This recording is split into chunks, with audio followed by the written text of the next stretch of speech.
I'm someone who done bachelor in chemical engineering back from India in 2018. I came to Canada in 22. I just got my PR a couple of months back. I've been in a call with Money before from your team, and she suggested me cloud engineering and data engineering role from Azure.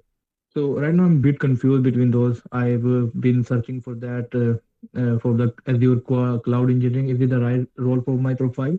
Well, the only difference between those two is coding. Cloud engineering will have less coding, and data engineering will have more coding.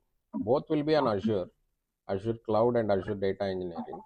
But then in Azure Data Engineering, you have to do a lot of Python coding, PySpark coding. Whereas in Azure Cloud Engineering, you won't do much coding. You'll just do some PowerShell scripting or Bash scripting or some YAML script. That is the only difference. Pay wise, also, there is some good difference. Like in Azure Cloud Engineering, you will get somewhere between 80 and 100K salary, whereas for data engineering you will get between 100 and 120K salary. Data engineering is in better boom compared to the cloud engineering now because of the AI.